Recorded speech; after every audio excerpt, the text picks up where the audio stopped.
Welcome back. It is Cam Soley, and I'm out of time. With me to break the silence is Ryan T. Richardson from Go Tell Someone. TikTok. Go Tell Someone Podcast Network and 20 Years of 24. Good to be back. Yeah. Always a thrill. Overdue. I've been looking forward to this for the last couple of days. Absolutely. We just figured, hey, we're always talking about all these edgy TV shows, some that are even just hard to talk about. Not necessarily because their content didn't age well, although some of it probably didn't, but mainly just they're hard to sum up. They don't have the typical flow of a typical narrative, and right. Regardless of, well, I mean, even the phones. It's the main thing on 24 is the phones. Those are the main thing that they haven't aged well. The actual flip phones and all that kind of stuff. Yeah, it hasn't, and I still surprisingly will. I will see the Samsung technology used everywhere, and every once in a while I will get a shit-eating grin if I see the do-do-do-do. I'm like, I know what you like. They have not even done away with it. They're so used to using it in this boring office job. Exactly. They probably wish they could do some swordfish level hackers type, multiple typing montages. Nice. That'd be exciting. Add some spice to it anyway, for sure. Yeah, Holo Control music plays. So how have things been for you in the world of movies and TV examining? Yeah, it's been good. Kind of gearing up for our next live event, and that's we're planning another one in the fall. So we're kind of seeing how that's going to come together. Taking on the X-Files. Yeah. So that's we've got a couple people involved right now, but we're kind of building that up to see. It won't be the level of our 20 years of 24, but that's kind of the next thing we're working on. And then of course next February we're going to repeat the live event. Only we are actually going to do it live and broadcast. We're going to do a live link for it called. On February 4th of 2024, which is 2424. So that's kind of when we're leaning that way. So that's getting pretty exciting. Some of the things are starting to come together. The key issue, of course, is that we're talking to working actors, working directors, working crew. So just like every other convention, the issue might be a gig comes up, they can't do it. So that's the fun merry-go-round that I'm getting ready to jump onto. That I may have a revolving door of guests that can and then can't and then can again. Like you never know. It's a walk in the park. It's a walk in the park. Yeah, exactly. We can't promise Jack Bauer at this thing, but it might happen. I don't know. You got the connections though, and they trust you, and they know you're gonna ask some kick-ass questions, and they there was no ego when we did our thing with them. I was amazed. They legit responded to you. They were like, man, you're asking stuff I realized I forgot. And you're like, whoa, you forgot. Yeah. It still blows my mind. We're almost a year and a half or a year and a couple of months since we did that thing. I just can't believe, like, I go, Jeff Pearson was at that. Like, I forget some of the time, some of the people that were there. I'm like, Jeff Pearson, the guy that was like, what was it, Mr. Floppy? What was the, Unhappily Ever After. Did like all the Easter eggs or something like that. Yeah, he did Unhappily Ever After like years ago. Like it was the Married with Children like knockoff, but he played President Keeler on 24, and like at kind of in the last couple of days he signed on, and then we had so many different people in the last week that were calling me to ask if they could be a part of it. Like it went from trying to get people on board to like agents calling me to say, hey, have you got room to fit blah blah blah in? Right. And I will say this, you're interested. Yeah. And I've never said this anywhere. I've never told this story anywhere else online. But we had, oh gosh, now I'm gonna draw a blank on his name. Imagine Entertainment. Why can't I think of his name? Ron Howard and Brian Grazer. We were 3 days before the event. And we got a call from Brian Grazer's office, and he was asking us, would you be able to fit him in? And the answer was like, well, I don't know. Let me think. No, of course. Like Brian Grazer people call you. It just and at the end it just didn't work out. Like it just his timing. I think he was in traveling in between somewhere, probably across the world. But like to get that call still kind of blows my mind. This many months later, that Brian Grazer's wanted to be a part of it. He just couldn't figure out how to do it. Like that to me, there's so many things like that where I just kind of sit back and go, I don't know how they all got on board, but they did. And we had a lot of fun. And it's all available online. Like you can watch the entire proceedings, like 9 hours. If you got a day to just do nothing, you can binge watch our show at events that occur in real time. Yeah, just like TikTok. But it's not on TikTok. But yeah, events occur in realtime.com. You can, if you want to watch the whole thing, knock yourself out. All right, guys, please do. Yeah. Anyone listening? Yeah. So it's fun. When you see a good chunk of these actors, do you remember them kind of like for what they did prior to that, or is it still just like you're calling them by their character names and what have it? I think it's a mix. For me, it's a mix of both. Like there's some people that I had never heard of before 24. So I'll always remember, like the first time I saw Paul Blackthorne, for example, Stephen Saunders on the show. Like he's been on a lot of things since. Roger Cross is another one. Yes, we can't not mention him. yeah. I'd never seen Roger Cross on anything else, but now for years he was on everything. He's been on Coroner for the last couple of years. He was on a show called Continuum. Like there's other people that kind of came in. Powers Booth I'd seen in a lot of things, but it also showed the level of people that they were getting. Like that, the stories of people that wanted to be on the show and asked to be on the show, like Powers Booth and people like that. That's still cool. It's I like watching shows like that where it builds an audience and then all of a sudden people are like, hey, can we be a part of this? Oh, totally. And that's the way to do it. Well, and like you said, people are now, it really is the 20 Degrees game is always alive, but for anybody. Like there's a Dads from the Crypt podcast and they've interviewed just about anybody who worked on Tales from the Crypt who's gone on to bigger things. John Harrison worked on the Dune miniseries and as well as parts of licensing the new movie version, and Manny Koto is now doing all these other horror anthology shows. But yeah, American Horror Stories. My goodness. So but yeah, they look at these actors and they're just a delight because we've seen them more than we realize we've seen them, but then at the same time, like we don't know what to expect from them. Are they going to play another shithead villain? Are they going to play a military jarhead? Are they going to play a senator who's crooked or something? We don't know until well, we did when we did our thing with the cast, and I've had people say, I've never watched 24, why would I want to check that out? And I said, go on there and tell me you don't recognize at least 2 or 3 people from every panel. Totally. Like, you're going to see Walking Dead people. You're going to see you saw the Borg. she was on there right after she got that gig. Like you're going to recognize at least at minimum 2 people or 3 people from every panel. Good chunk. Yeah. Everybody has the story editors won a Golden Globe for his screenplay for Mudbound, and you're like, whoa. Yeah. And you go from being this writing assistant to a big notch screenwriter who had it in him. Yeah. Well, and one of our guests that we talked to on the podcast too, Tara Bennett. I was talking to her. She was the one that did the volumes, like the 24 magazine. She wrote half the articles in the 24 magazine, right? Shoot. And then she did the chronicles. Every season had a book written about it. Mm-hmm. So she did all that. So I was talking to her, a couple months before we did the convention, and at the end of the conversation, I said, "What's coming up?" And she said, "Oh, I've got this Marvel book coming out." Like, what?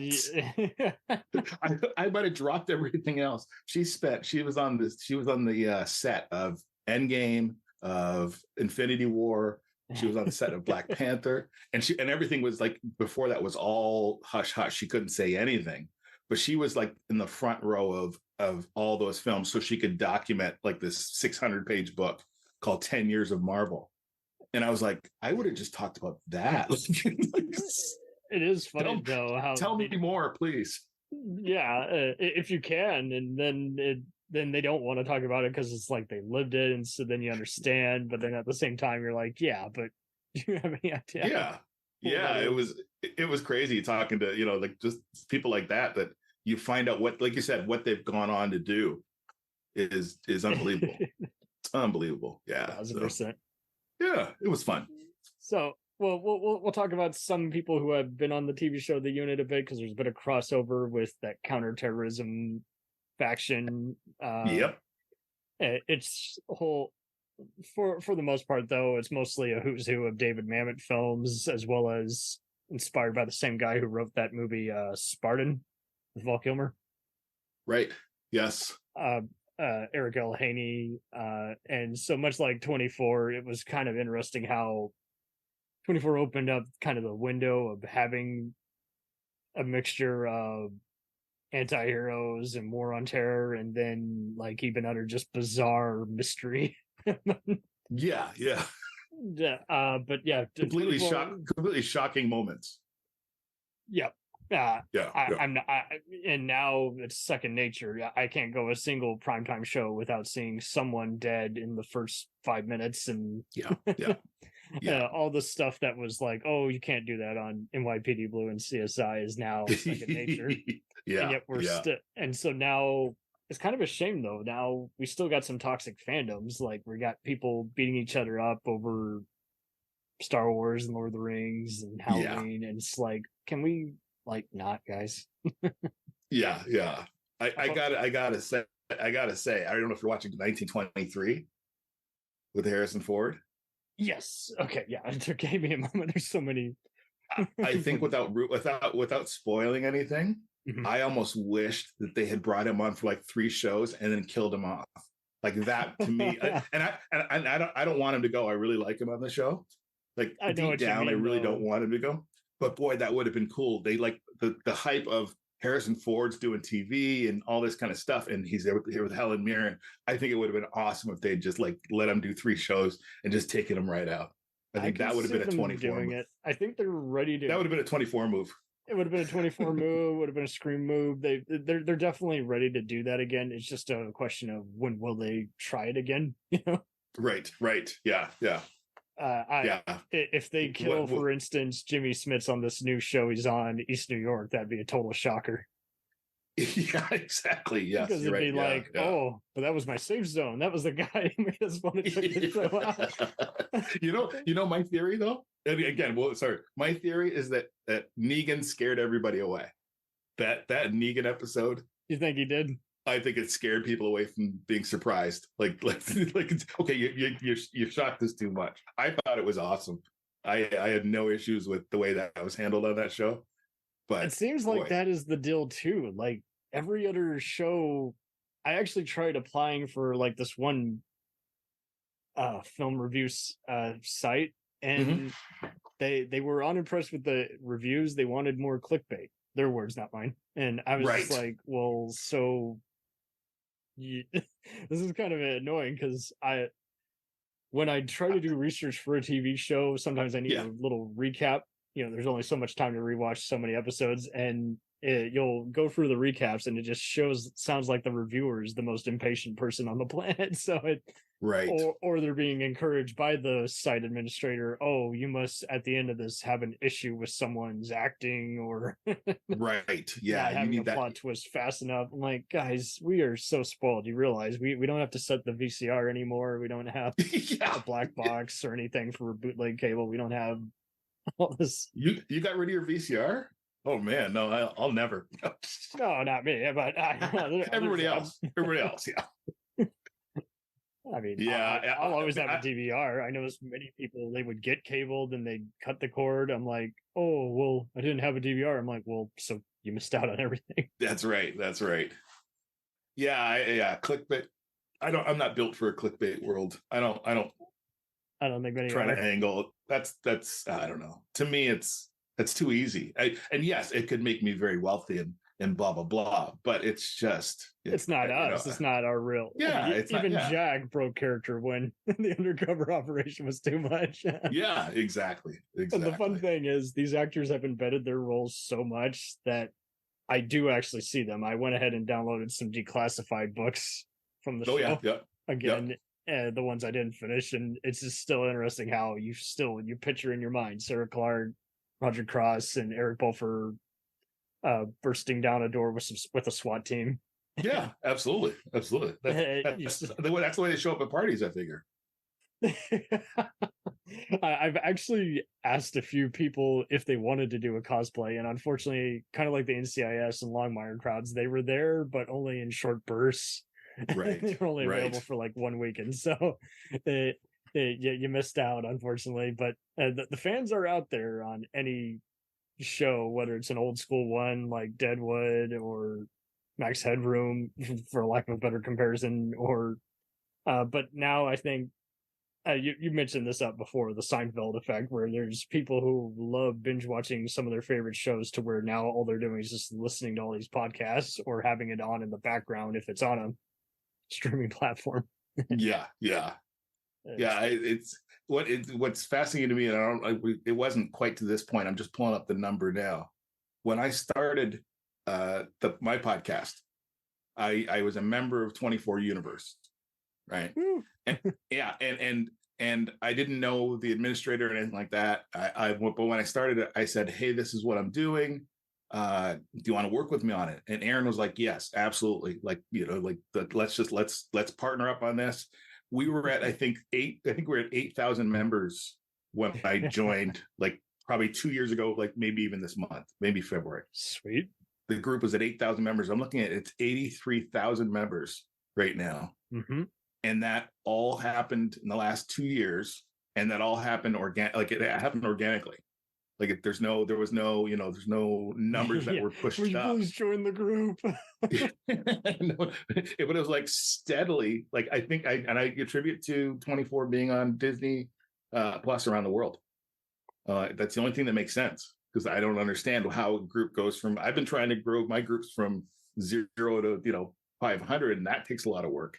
But like 70,000 people joined in the last 2 years. We don't even know how. It's amazing.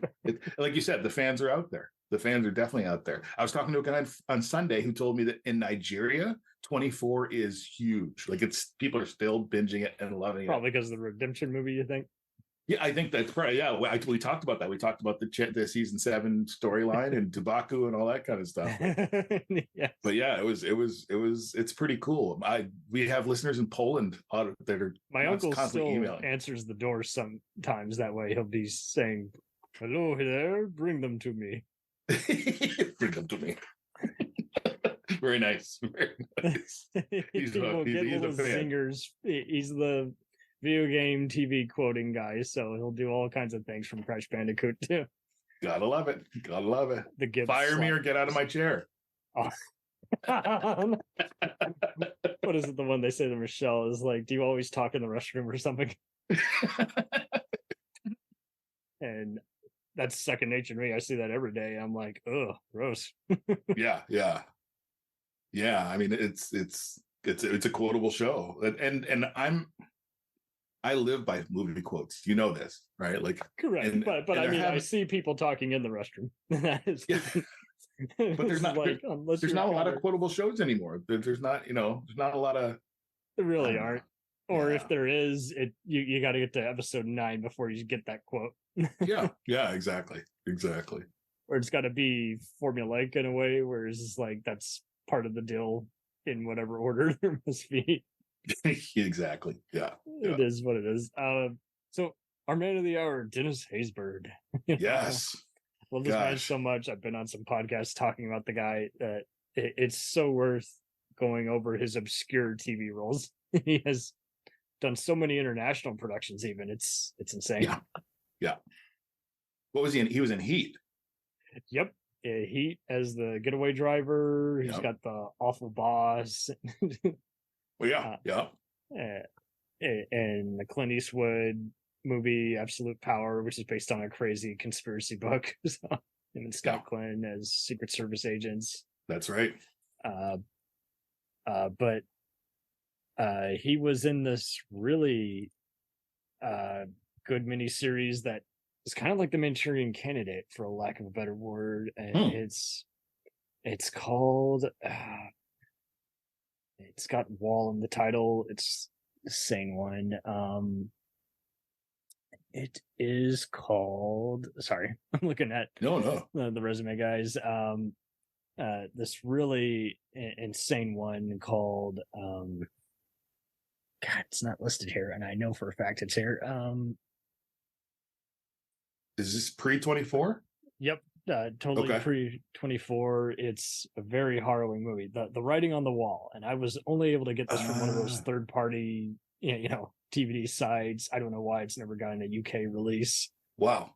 And it's like a total La Femme Nikita thing, and Haysbert is one of many people who are captured by this unstable assassin gal, and basically they're psychologically mind assaulted, and he's so realistic with how he makes it his mission to go and hunt this assassin down. And lo and behold, Penny Johnson Gerald is also in this. She mentioned that how many different productions the two of them have been in together. She's been in a few different ones with him, and it's just so wild. There's a reason she called him my dark chocolate on this. That's right. On that commentary track, I'm like, jeez, you guys got the hots. The real deal. But the writing on the wall, it's an obscure movie, but he's done so many other just movie roles and TV roles. Incorporated was a pretty cool miniseries that was on Sci-Fi that didn't last too long, but he had a cool predicament because it was like a cyberpunk, kind of like Altered Carbon, Blade Runner, and he's being the guy who kind of almost like Minority Report. He takes people who are out of line, who are freedom fighters, but even half the time he ends up questioning his orders because he's like, hey, I'm not just a hitman, I'm cleaning shop, but these guys, you better ask me really fast before we detonate these weapons on this garrison of people. But he's done other stuff, mystery movies and TV stuff. He just was in that psychological Hulu film, No Exit. Right. And even seeing him appear in like a comedy role is just so crazy. You're just like, whoa, there he is. Yeah. Well, I remember he was in Waiting to Exhale. I remember that. Waiting to Exhale. Yeah. He's totally trying to take advantage of. It's so, like both shows, the Unit and 24 they're notorious for finding character actors, like people that have done just great work but never really had the attention. And right, you've seen him more than you realize you've seen him, and then you want to see him even more. The casting on that show, on both shows, really, showed that the occasional, Powers Booth would show up, or somebody that somebody that had a name that all of a sudden you're like, him, but you didn't know him. But Rick Schroeder. Yeah, who would have guessed? Right. Who would have guessed? Who would have guessed, right? Yeah. I find David Kelly's like that. David Kelly, the reason I really liked David Kelly for years was that he would bring back people onto the practice and his shows, and he would be like, I haven't seen that person in 20 years. Like Aaron Moran. Like, what? Aaron Moran can do drama? What are you talking about? But like, he would always bring up people that I grew up watching and put them in a different light. Yeah. Steve would go for kind of the sexy faces, and he would go with the people who's like, you know what? You remind me of this TV character. We can totally give you something funny or outrageous, and it works for the comedy. Yeah, totally. Yeah, I always appreciated that as far as his fandom was clear, and the same thing on 24. I mean, the number of people that Kiefer had worked with in his past career. Man, and then they'd give like just side like lines like, oh yeah, we were friends, and he's like, oh that's right, you were friends, oh you were in those movies. McKelty Williamson said it like it was nothing, and he's like, yeah, we were childhood friends. I'm like, well, you weren't just childhood friends, you starred in like 3 movies together. Yep. Yeah. See Thomas Howell, Like, you know, like Thomas Howell, Lou Diamond yeah, Phillips. yeah, yeah. It It's was second nature to them. They will show up in each other's movies if they have to. absolutely, absolutely. So there's this one comedy Dennis has a very brief yet very funny role in called Baby Baby Baby. Okay, okay, It's kind of making fun of rom-coms, but it's also making fun of just two mismatched people slowly accepting that they got to be a family now, and everybody's in it. Like James Roday from freaking Psych, Cloris right, right. William Shatner kills his And it's just called mother. Baby, Baby, Baby. Yeah, and Wow, Adriana Palicki is in it. She's wow, yeah, for Orville, but it's interesting how just I think it was filmed in parts of Canada, and Michaela Conlon from Bones is also in it. But it's just like Haysbert is just funny because he kind of pulls like a Michael Ironside, Ernie Hudson, where he's doing all this stuff straight face, but it's very funny. nice. And yet, it's just so rare to see that kind of acting. Just like someone who can, do it without having to even wink at the camera. Right. Like Brooklyn Nine-Nine. Brooklyn Nine-Nine, and that's Yeah, what's crazy is it's not a mockumentary, but it would totally work for those looking for a yeah, Brooklyn exactly. or Office or Abbott Elementary kind of show, and it's just funny how No winking at the camera. right. Yeah, Otherwise, yeah. it gives it too much of it away. But kudos to this. This is a funny show, movie making fun of just again on Planned Parenthood and Yeah, yeah, other stuff. yeah.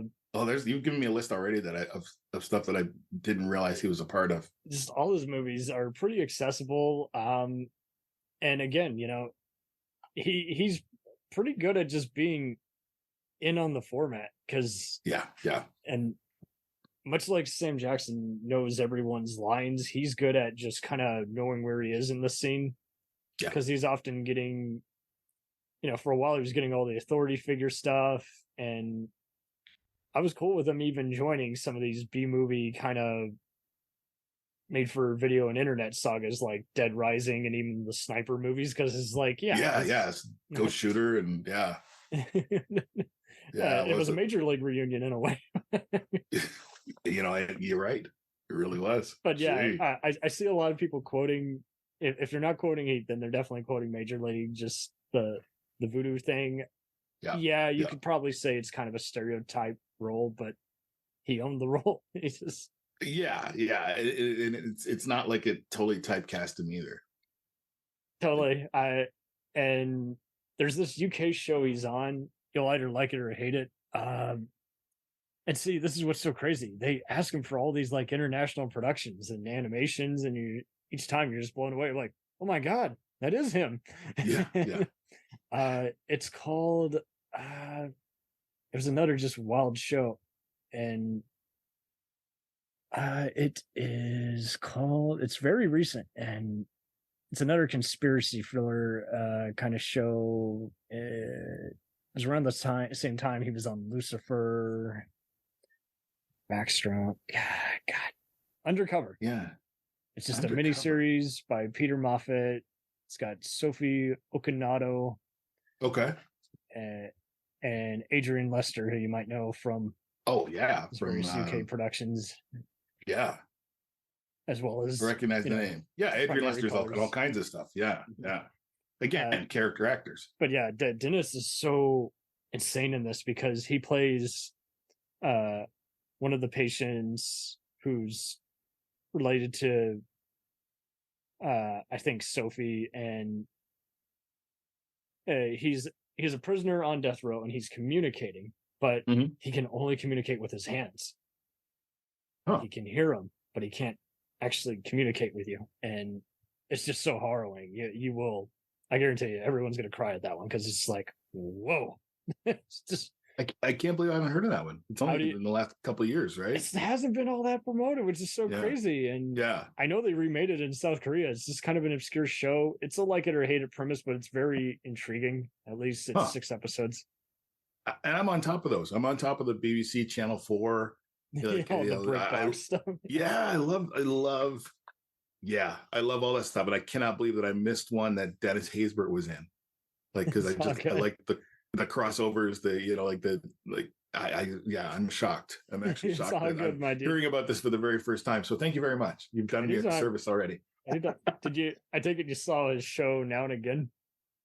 Yes. She won a Saturn Award for, and it was by the guys who did Moonlighting, and it was interesting because if you look at the special features on the DVD, they go to town. They're like, once again, we came up with another show which is very impossible to classify.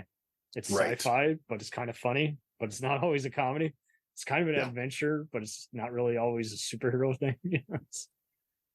Which becomes the hardest show to market, right? It's the wallets look at that and go, okay, how are we gonna pitch that? How are we gonna find an audience for that? Which is so frustrating because totally. Each of these shows could fall into that same category of that one season and done. Fortunately, they were not. But like it's dangerous. It's dangerous to get into a show anymore because you don't know if they're going to be able to wrap up the story because it might get canceled.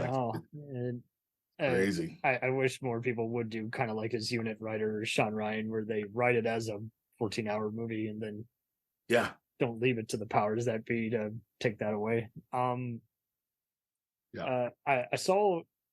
I went through all of Buck Rogers recently about a year ago, and nice. Yeah, I kind of would note that I think at least 2 to 3 of his appearances, he might be technically the same crewman, but it's a Star Trek thing where you're not sure if they gave you a name or anything. They're just like, just do something interesting in the background, 5 episodes.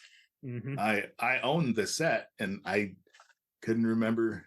It's been a while since I've thrown that one on. A lot of the first few appear to be featured extra kind of roles, which was very common, especially in the 70s and 80s show. But after a while, they will give them at least some dialogue, like on screen.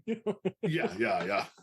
I do remember going back and watching the Incredible Hulk episode because I was like, oh yeah, he's in that one. And if you blink, you'll miss him. But he was there. He played a guard.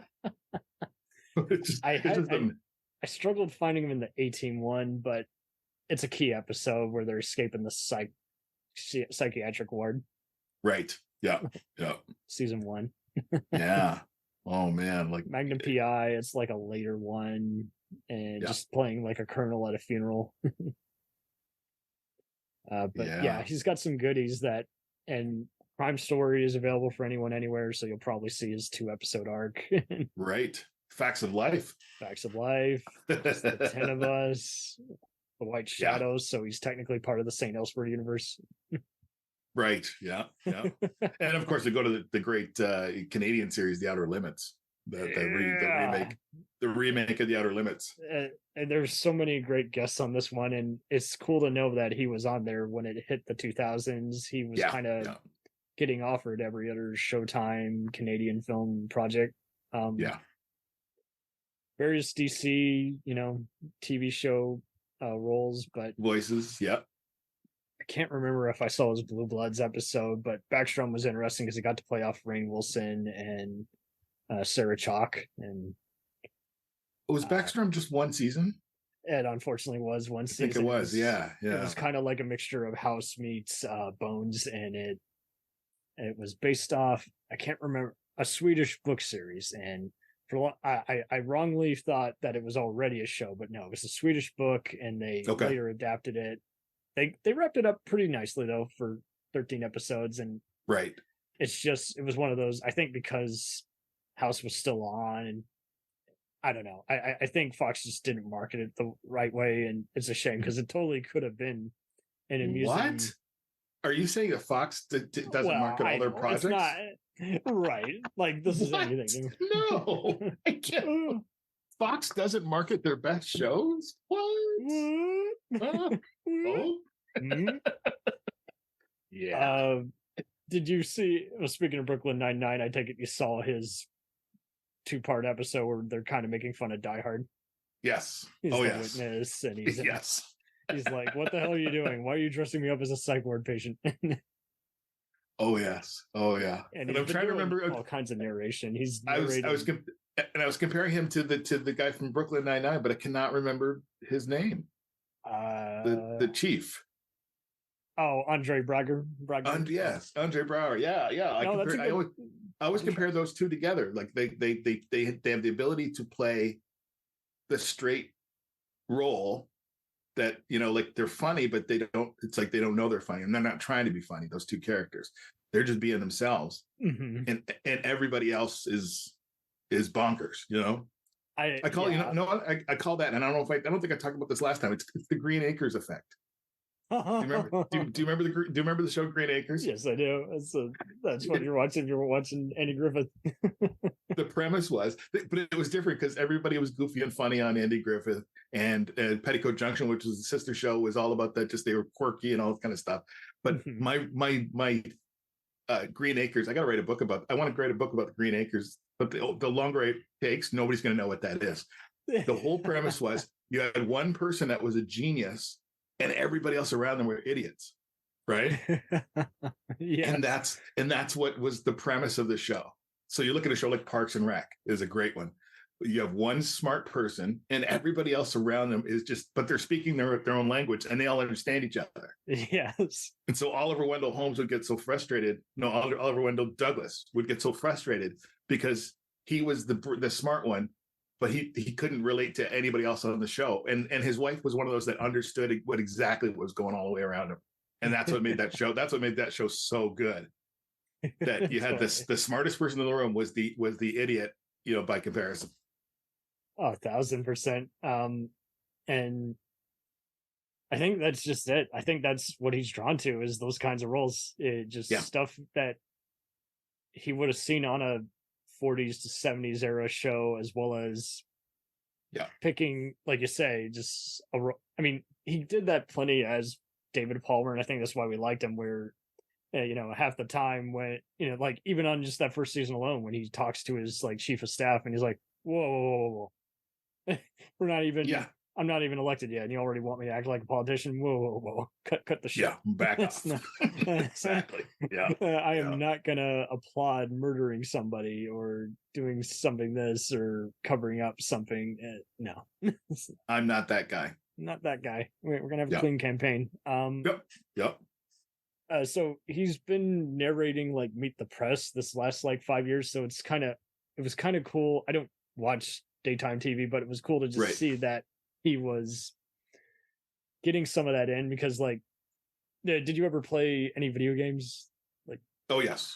Okay, so when I saw the featurette for him and Ironside talking about the making of Splinter Cell, this was so cool how he was kind of the go-to for, you know, being a bunch of different voices. So to do that back to back with the Unit 24 and Allstate, and then all those Justice League roles, including playing Kilowog, I was just like, whoa, this guy is doing everything. And then once again, we're Soul Food. I was syndicating on BET at that time, so I definitely saw him in at least one. I had one distant uncle in town one time in the 2010s, and for whatever reason, this outdoor channel, it wasn't Hallmark, wanted to start playing all the Lonesome Dungeon miniseries, and he's really villainous on there as one of the outlaws.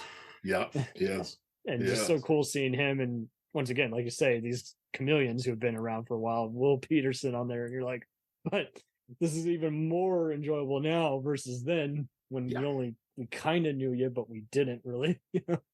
Well, I think that's how people avoid getting, you know, people that are smart about, you know, I don't even know if it's smart about your career, but it's the idea of just not becoming typecast. Like he's not typecast as, he's typecast as an authoritative figure because of 24, right? But he could play anything. And if you look at his career, he's played everything. He's kind of run the range. And so you can't really put him inside a box that says, okay, this is what you do, and that's all you do.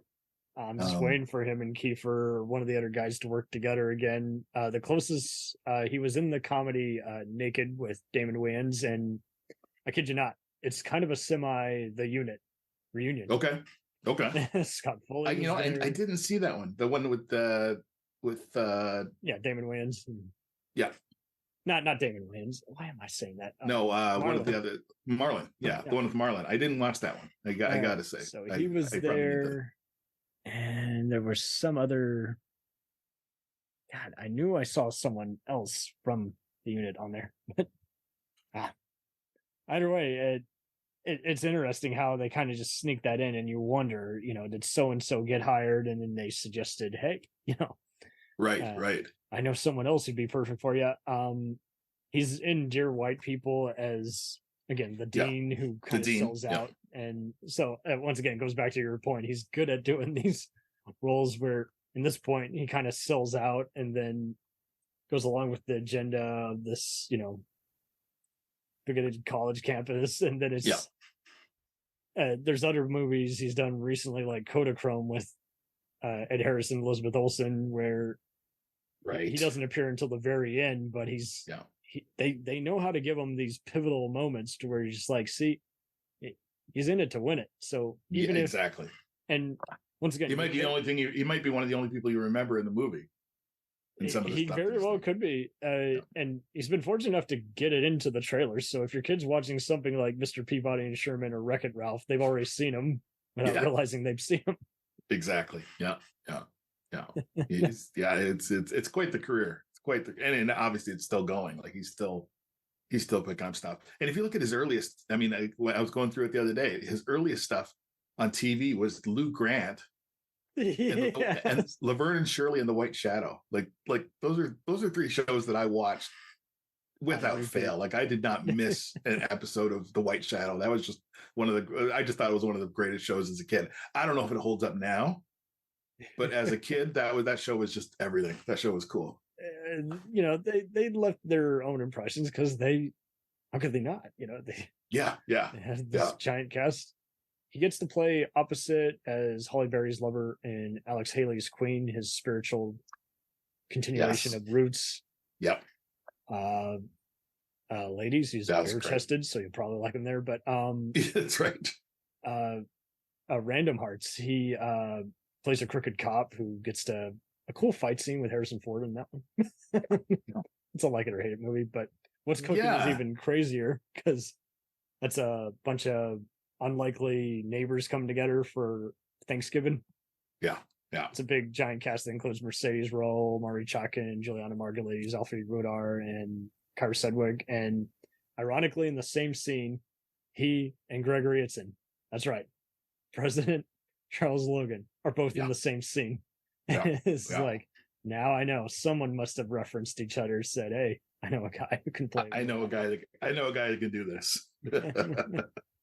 Well, to see the two of them play off each other is a treat. Is a treat because that relationship was so bizarre in many ways. You had the two different opposite ends of the spectrum as far as how to be a president. And I just remember, I think it was the moment where Logan had been sworn in, and Palmer was standing there, and then the first thing he's got to deal with is some catastrophe, and the look on Logan's face, on Greg Itzin's face, was just priceless because he was like, "Oh wait, I got to deal with this now. Like I just got sworn in. What? I got to make a decision. I hate making decisions. What are you talking about?" You know, the one thing you didn't mention, and this it coincided with 24 was Far From Heaven. Todd Haynes' film with Dennis Quaid and Julianne Moore. Like that was, I remember seeing that for the first time. It was a big year for him. So then you see him at the Emmys, then you see him at the Golden Globes, and it's not an easy to watch movie for everybody. But then at the same time, just like he's the first Black president, here he's in a biracial relationship during the 50s. And it's historical fiction, and he just gets some great speeches in that key movie. Jarhead, it was even wilder how it was based on a real story supposedly, and then they did on these unrelated direct-to-video sequels, and he's playing the same character. I'm like, this is really crazy. He gets to act alongside James Morrison there, I think. Yeah, that's right.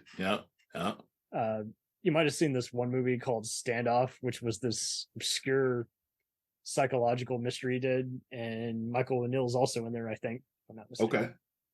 I vaguely remember that. It's an obscure one, but fun cast and very psychological, and but it's so wild because like for a while it seemed like he was part of that indie movie. He was just very indie movie friendly, and he did that in Soldier, which is another kind of Manchurian Candidate, kind of Hitchcockian movie where he's playing a guy going blind who's trying to figure out what's being envisioned. It was produced by Steven Soderbergh, and I saw it, I think, on Tubi or Criterion Channel, and I was like, this is a very original mystery movie that no one knows about. Love Filled, same deal as Far From Heaven. He's starring in some very relevant stuff that you kind of wish would get talked about more, and he's just I applaud him for his choices, like you say, and even if he's not given anything to do, he still kind of does something because he's just that imaginative. But he brings his presence with him. Like, it doesn't matter. Like, because since the second Sin City went straight to video, that was a straight to video. I don't even. It might have gone to theaters. If it did, I missed theaters it. Here, but I think it was theater video overseas. He's one of many to play Nelson Mandela. But to take the shoes of Robert Clark Duncan and make that role your own, that can't be easy. Life of a King, he played opposite Cuba Gooding Jr. there, and he played one of the prisoners he's saying, I'm freeing my mind. It's like, whoa. Yeah. What are we stumbling onto here? I didn't know if this movie was going to I knew it was going to be inspirational. I didn't know it was going to be this deep. Right. Yeah. And then he has fist fight. I think he does. Yeah, he has a fist fight. Yeah. Man. Fist fight was wild. I think he's seen even more in the bloopers after that one. Yes. Yeah. He's not in it a whole lot, but I mean, fist fight's a whole different. Every time you and I talk, I have a list of things I have to watch. I'm like, oh yeah, I forgot about that one. I didn't know the British show. I Undercover. I'd never even heard of. But you'll probably love it. It's on my radar. Oh, it's absolutely on my radar. I think you saw Breakthrough or Playing with Fire, where he's the firefighter. Playing with Fire. Michael Key and John Cena and Leguizamo. As the commander, that was just perfect. To where I was like, man, now I really want to see him in that. Some Naked Gun or Police Academy influence. Right. Little Leslie Nielsen happening there. Secret Obsession was kind of a disappointing mystery movie that was for Netflix, but that was kind of fun because he was really trying to just do something extra for this detective. And unfortunately, I think I started it, and I don't think I got as far as seeing Dennis Haysbert in it. He's near the end, and unfortunately, his stunt double's probably in it more than he is. You'll know when you see it, but it was very disappointing, and I don't want to talk shit, but I was like, oh, this could be better. I haven't seen Chippendale Rescue Rangers, but I'm told he's a good voice in there as Zipper. And of course, if we're going to talk about voice, we're going to talk about Wreck-It Ralph. Wreck-It Ralph, man. And the Kung Fu Panda. Kung Fu Panda. Oh, I think Panda might have been the first voiceover I saw by him. I think so. That's the first one I remember. He and Van Damme come out of nowhere, and you're like, what? Okay. Yeah. I know he's got an Eva Longoria ensemble movie, as well as this other biography film called Flaming Hot. Okay. It's about the Frito-Lay janitor who claimed to have invented Cheetos. He's got some very atypical material upcoming. Right. Well, I hope it's fun. Yeah. Could be another Eat Wheaties. Right. Have you seen Eat Wheaties? Is that what it's called? Eat Wheaties with Elisha Cuthbert? Oh, I still got to see that one. And Tony Hale. I couldn't remember who the other was. Yeah, but it's one of those ones that I didn't hear much about, and then I watched it, and I was like, "This is dude." You were sharing some mysteries she had done recently, and then like another horror home invasion movie. I had only seen what's the one Bandit, which Josh Duhamel. Right. Yes. Recently, and that was pretty surprising. I know it was surprising. Yeah. Oh, you have seen it? Okay, yeah. I was. No, I have. I've seen it. I know some won't see it because Mel Gibson's in it, and fair enough. But yeah, I've seen Bandit. I liked it. Yeah, I mean, the whole fact that it was even based on a real story. I got to talk to the producer, John Keyes, who's done all kinds of independent movies with Antonio Banderas and John Malkovich and company, and he said for that one it was just intriguing just how planning the presentation of it all. right yeah it's not, I can see that it's not easy, and because everyone's done a heist movie.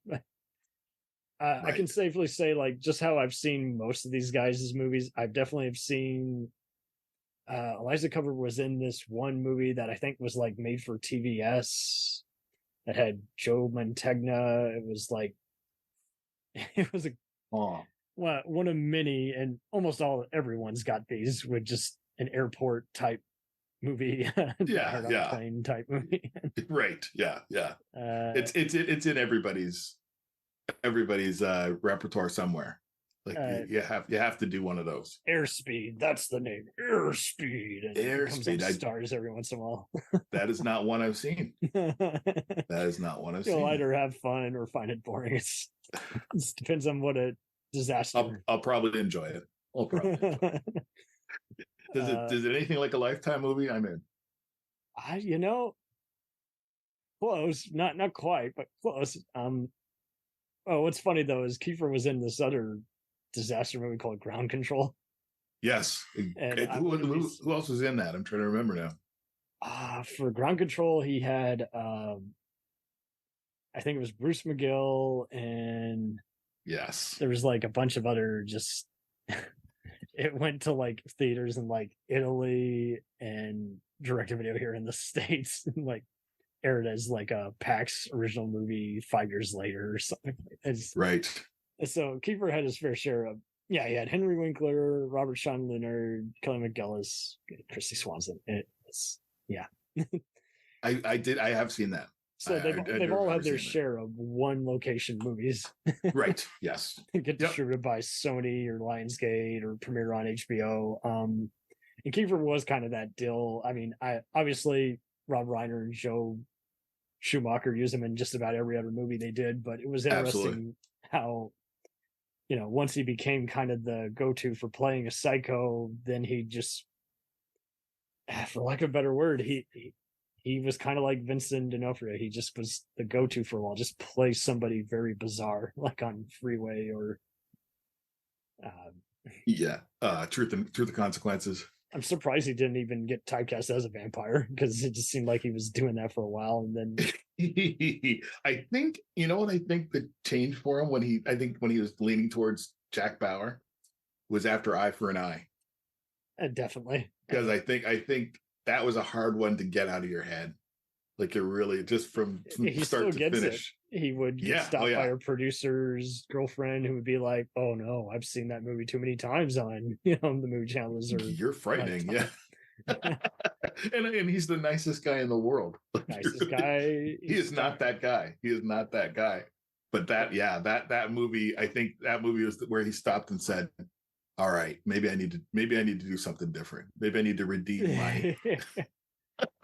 Before I become that guy, And I'm actually surprised that he hasn't really been in any of Tarantino movies, because he's been in all these influenced Tarantino type movies. Yes, the Tarantino, copies. I'm not surprised that he did a Call of Duty voiceover, because he's been in a few war movies. 24 included, but all these westerns were in rodeo movies, because he actually did that in real life. And I know some people were like, why would he had given up acting almost before 24 came along? Is like he kind of, it's just very frustrating as an actor at that time, because even though you were making bank, you wouldn't have people tell you what a good or bad job you did on said movie. But I think then whenever I would see him, I think just out of nowhere just show up, it just was interesting how just about every other person still knew him, even if he wasn't in a hot, property. He wasn't Tom Cruise crazy, but he also wasn't. If you look at his career of leading up to 24, I think the last big film that I guess Time to Kill would have been the last like studio big, almost parallel to Nicolas Cage, right? Where Nicolas Cage has done all these indie films, and every once in a while he'll do a studio film, and then he'll do 10 more or 20 more indie films. Eric Roberts, same way. I'm fascinated with Eric Roberts right now. I have been for the last couple of years. I would not be surprised if he and Eric had the same agent, because it seemed like that's what they would do. Just do a TV movie, do a direct-to-video movie, do a festival movie, and repeat, and then do a guest spot or directed episode of TV, and then repeat. And I have respect for that. I have respect for each of those people's careers. Oh, totally. I will watch every Eric Roberts film, which there are probably 30 a year. I will watch every Nicolas Cage film. There you go, and man. so yeah, so when you look at his last studio movie before 24, yeah, Time to Kill was probably the biggest one. But he in the same year, I didn't realize this, he played the guy in Eye for an Eye, named Robert Dube. What a horrible name. What a horrible name.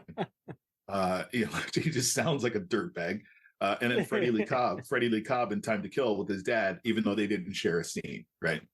So I mean, he could see where his career was heading in that direction. Like, okay, David from the Lost Boys times 1,000, like just despicable people. And he must have said, either I'm going to take a break I'm going to go live on the rodeo, do the rodeo circuit for a couple of years, because this isn't going where I wanted to go. Friends with so many people, and then, like you say, he just had to take time off because he's not getting the roles he wants.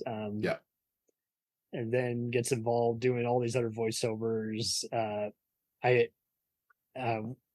think I did see Cowboys versus Aliens, and for that one, I thought he was still pretty much playing as a Few Good Men character, but just in a comedy. Right. Taking Lives in Phone Booth kind of kept him relevant because those were just giant like mystery movies. Oh yeah. And again, Colin Farrell was top of his game at that point too, coming off of Minority Report. 1,000%. He was playing this Hannibal Lecter type villain. And then when he did The Sentinel and Mirrors, and then some of these other movies, The Reluctant Fundamentalist is like, whoa. Right. So now he's doing all kinds of just ensemble movies. Then The River Queen, he does with Tamora Morrison, Samantha Morton. Yep. And The Wild was kind of interesting to me because that was a Disney movie that they had produced outside of the studio. And it could have been a big movie, but it didn't make Madagascar money, so they just had to make it back on home video. But anyone who I've seen who've seen this movie has found it kind of amusing. I would even recommend it to my uncle who couldn't do too much violent movies, but he wanted something that was kind of like Shrek or Pixar. And I was like, I think you're gonna like this one because this has a crazy good cast. That's Richard Kind, 24 co-star Janine Garofalo, Jim Belushi, Eddie Izzard, and all of whom showed up on 24 except for Richard Kind. Janine Garofalo, Izzard was like Eddie Izzard, deleted like subplot, and they replaced him with a different actor. But I think he's active with Kiefer in like another video game. But Pompeii, Kiefer's the main villain in. I never understood why he showed up in the Flatliners remake when it didn't have any connection for fun. I honestly think I don't remember anything about that movie except that Kiefer showed up, and for good reason. Totally. Yeah, I don't remember if it was bad or good. I just remember like for me, if I remember it, I don't even have to remember the ending because every once in a while, sometimes that's cool to watch a movie again because you don't remember how it ended. But I just remember Flatliners, just their second one, not the first one. I remember the second one just leaving me with no impression whatsoever. Like, not negative, not good, just kind of like, okay, that was a movie. That was a movie. Yeah, it was definitely a film. It was 90 minutes. Man. And again, all the movies you're taking lives too, like all the ones that you're mentioning now, right? Those were the Jack Bauer years. Those were like it's like it resurrected. Evil Jack Bauer now. But it resurrected his ability to do films again, like in many ways, right? Like almost like in the Robert Downey Jr., where studios weren't touching him. And then, in my opinion, this is just my opinion, I actually said this to him, and he is so humbled that he wouldn't even take that as. I told him, I said, you made TV like movies. I said you took a TV show and made it like a theatrical production and up the level. I said, because in the unofficial the unofficial biography of Kiefer that I read years ago said that he grew up with his father saying repeatedly, TV's where you go to die. Like, because that was the mentality then, right? TV is like Once Upon a Time in Hollywood. Once Upon a Time in Hollywood is a perfect example of that. The whole thing was this great film actor. Yeah, his career was done. Why don't you just go do TV? Just go to Italy, make a spaghetti western. Exactly, because that's the mentality. So I can understand and I can believe that he was probably told that his whole life. Like if you do TV, you might as well be ending your career. And then what he did was, if you go back to 2001, I researched this. There were only two TV shows that opened in those years that were fronted by movie actors, and one was him, and the other one was James Cromwell. And that was it. And then within about 4 years, the trend changed completely and Cromwell's show didn't last more than, I think, 6 episodes. It wasn't even that. But I truly believe that Jack Bauer made TV okay for the rest of the world. Right. And like I said, when I said this to him, he totally deferred it. He said no, Hill Street Blues was doing stuff, and he totally didn't take credit for that. And I said, is so weird, since most people would. And yeah. Oh no, he and I stand by that. I stand by that that 24 changed the production values on TV.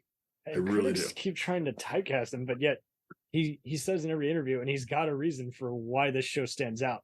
Even though at the end of the day, people are going, "Oh, but he looks like Jack Bauer." I mean, on Touch, he's doing a supernatural fantasy show. When designated survivor and first lady, he got to do different kinds of presidential roles. Yep. Rabbit Hole, he's back to spy territory, but now it's more of a different 70s set mystery. Well, even The Fugitive. He was George Mason, though. He wasn't Jack Bauer. Yeah, he was the CTU at Sierra. He was the bureaucrat. That and The Contractor, you could see why it's a similar role to 24, but it's a different enough to where that's why he got hired. And even the Confession miniseries, that was Hulu's first big, miniseries. I think they released it on DVD, but it was edited together as a movie because it's 90 minutes. So it's so wild how both that and the Quibi thing, you can't blame him or any of the other actors who wanted to do that, just because it's like, hey, it's something different. Whether you guys market it, that's up to you. Yeah, exactly. I like the Quibi format. I really did. I remember that one I watched every morning. Like I watched the 9 minutes. Kevin Hart. Yeah, Flipped. I'm rewatching Flipped again now. Flipped is great. Did you see the one with Lawrence Fishburne? What was the one with Lawrence Fishburne? It was so good. It was very timely, very, very big on BLM and hostage scenario. It was a total. It made me go, man, how did he never work with Sidney Lumet? This man. Right. Playing opposite Stephen James. It was called Free. Free. Yes, I know it was somebody's name. Free Ray Sean. Yes. Free Ray Sean. Yes. Playing the lieutenant. And I don't think. No, I need to watch that one. I need to watch that. Fishburne's a similar actor, though, by far. Though, and I applaud him. The timing was the worst. The time that nobody was commuting. The idea was that everybody would be commuting and everybody would watch this like a serial every day, and that didn't happen because of COVID, right? Like people, I think it was that, and they weren't able to separate it enough, or watch it on Apple TV. I think, I don't know. Right. It was, and it was hard to explain. Right. You're talking about taking a concept from the 1940s when my dad used to go to the theater, like the 50s and 60s. My dad grew up going to the theater and watching Lone Ranger, and then next week, this is what's going to happen, and then next week, it's almost like, this is just my analysis of Quibi, is that they try to take the British format, which I love. They'll do a 6-part show and they'll run it in 6 nights consecutively. Oh, absolutely. Which is the miniseries model from the States from 40 years ago, right? They're doing it, but now it seems like they're doing it more in like a rating share. Like if it's anything owned by Viacom will often air simultaneously on Comedy Central, CMT, and Paramount Network. But same thing with A&E will air stuff simultaneously on Lifetime and History Channel. Many of those actors I noticing are doing even more cable TV stuff. Kim Raver, before she was on Designated and Grace, she was on Third Watch. Carlos Bernard's been doing a lot of directing lately. I know you know. A lot of directing. Yeah, he's been at FBI, Most Wanted. Yeah, yeah. He's done SVU. I think he did. I think he did. He and Leslie Hope have done. I didn't shows. see him on SVU, but I wouldn't be surprised. I know he did a Chicago Fire and a bunch of FBI episodes. Yeah.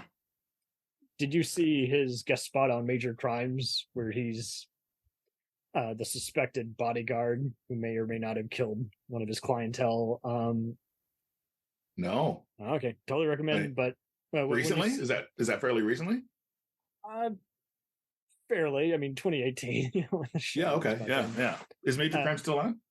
It ended, but that's what I thought. Yeah. Much like The Closer, you can watch it all on HBO Max, and if you like that or Criminal Minds, you'll have fun with it. Yeah, and then you have James Morrison that just did the NCIS. Yes, that was so insane. But then it was insane. He is on Major Crimes too as a white supremacist terrorist. Oh, okay. And you don't see him until after the fact, where the character's already been killed. But you see his video where he's like, where the detectives are looking at it and they're like, this is his recruitment ad, and he is frightening. I'm like, I can only imagine it, for a man who he's not a frightening man. He's not like not in person, but no. For a man who went from Space Above and Beyond, then guest starred on a bunch of other stuff by the X-Files guys, then did all these independent movies like Wilderness Survival. He's in The One. I recommend everyone, if they can see it, look up Morrison's LA Law episode. He plays a homeless guy he's got a giant beard, and he's an ex-con who's accused of harboring a weapon in his cell, but he actually just did a hit and run. So it's a different kind of. But I'm glad you brought up SVU, because that brief free episode arc as Roland's dad, that was interesting. And she was like, yes, that's right. You're right. I'm a New York gal now, but I can't get away from the Alabama side of things. I forgot about that one. I mentioned that to him when I talked to him, but I forgot that he had done SVU and of course Revenge. He was it the white-haired man on Revenge? Yes, he was like a hired gun, and they beat him up, and he spills the beans. He plays I think closeted cop on Brooklyn South. Was on Twin Peaks: The Return recently as the prison warden. You might like his movie Pray for Rain, because much like Carlos Bernard, he and them both go and do all kinds of independent movies. Indie stuff, yeah. Carlos especially had a music drama called Angel Camouflaged, and a They Live type movie called Alien Raiders. But I think I've seen Alien Raiders. I think that's the one. What did you think of his Burn Notice episode? It seems like he's still in Tony Almeida mode there. Is that the one in the grocery store? Is that? Yes. The one in the grocery store? Yes. Yeah. Alien Raiders. I love that film. Totally. I love that film. Yeah. It's so much fun. I didn't even make the I Live connection until you said it. Now I kind of got that a lot. Holy cow, you're right. Body Snatchers, but you might like his Babylon 5 TV movie he's in. Yeah, he's just playing a tech support guy, but he's basically being shot. It was actually a Babylon 5 movie? Yeah. They did a bunch of movies when the show was ending on TNT, but he did a Madam Secretary guest spot, and you should see his hysterical Walker Texas Ranger episode, just like any episode actually. and Dallas, he did the Dallas reboot. Dallas, St. Dill, CSI Miami. He's like, man, he's just yeah. I love it when he did that one, I think, BBC News interview, and he's like, this is the only thing I've done so far on 24 that hasn't sucked. I'm like, awesome. You were talking about 24? Yeah, he's like, this is the only thing I've done that hasn't sucked. Like, yeah, because he did do the Charlie's Angels reboot, just one episode. That, and he and Roger Cross both appeared on it. Roger Cross was playing like a dirty agent, and he played like an ex-con who was like, why did you keep me alive? I'm not going to tell you anything. But yeah, Cross is a good segue, because Alien Raiders, man, I love that film. I really did enjoy it. It really needs more love. Cross he's in so many, like, once again, just more TV disaster movies, much like these other guys. you might have seen him in Liberty Stands Still, which was shot in Toronto, I think, and Okay. has Wesley Snipes. Think of Phone Booth, but if the sniper was actually a vigilante. Okay. Okay.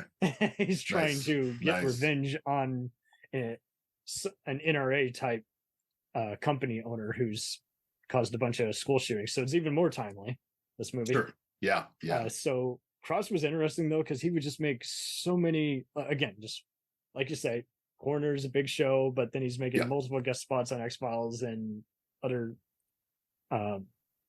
Canadian shows. But then you might have seen him in Ballistic X versus Sever, Double Jeopardy as the hotel guy. But yeah, the Commish he was on briefly, and then 12 Rounds, they did a in sequel only movie that was kind of like The Negotiator, where he's playing a crooked cop who wants to eliminate the target. But I know he's getting a lot of fan mail now for Motive, Dark Matter, and Continuum. So I really and Motive's one of those one that kind of went under the radar too. I mean, it was like it was ABC. It was ABC. It was on ABC. Then USA Network started owning, rebroadcasting it, but they only had like access to like season 4. So yeah, they. I mean, and Continuum. I have to find season 3. I have season 1 and 2 on Blu-ray. I have season 4 on DVD. I don't think. Oh, I think they all were released on Blu-ray. The pooch on that. It was on there, and then like after a while they took that and Nikita off. I'm like, why, guys? These are explosive shows that. Rachel Nichols and I've seen the Continuum cast on more stuff lately. Just showing up with the and Sun. John directed the first 2 episodes. The Sun just showed up on The Flash last week. And just in the last this season, the evil son, I guess. I don't know how else to describe him. But you had William B. Davis. My gosh, William B. Davis was on Continuum. If the cigarette smoking man. The evil son, I've seen him on a bunch of like shows. The younger kid who's William V. Davis is playing. He was on Jericho, but it's another cult show. No relation to Ann B. Davis. They're not that. Ann B. Davis and William B. Davis, I believe, are not related, but I could be wrong. They might be. I don't know. They're probably about the same age, so I don't know. They're long lost siblings. Oh man, they fought over who was going to get the name. Not everybody can be named Downey or what have you, or right. Davis is just too. Davis is just too. Yeah, Davis is too. It's too generic. We need to spice it up. Put a B in there. Put a B in there. Oh man. Well, he was in Roger. Sorry, go back to Roger Cross. Day the Earth Stood Still. Yeah, I liked how for a while he was getting all those military roles. He doesn't have much dialogue, but he's the Secret Service, one of the main Secret Service agents in X-Men 2. And so it was cool seeing him when they did give him a chance to do his martial arts, and because I know he had like done some of that on the side. I think most people like a Star Trek Enterprise episode. He's in heavy makeup for that one. He's in a Showtime movie called The Limbic Region, which is very hard to find, but if you can, he plays. It's a true life based serial killer movie with Edward James Olmos, and he gets to play his brother in that. I just found Tasmanian Devils a couple weeks ago. Oh my god, that's such a wacky sci-fi movie. Yeah, it is. It is. He has the best shit-eating grin, and he's with his pal. I know he and Terry Chin are in that, and he's another Canadian actor, but like they are both best friends to where anytime they get wind that one of them's in the other's movie, they're like, yeah, let's go. Even if we don't have scenes together, let's do this. Did you see the Lifetime movie What Color Is Love? No.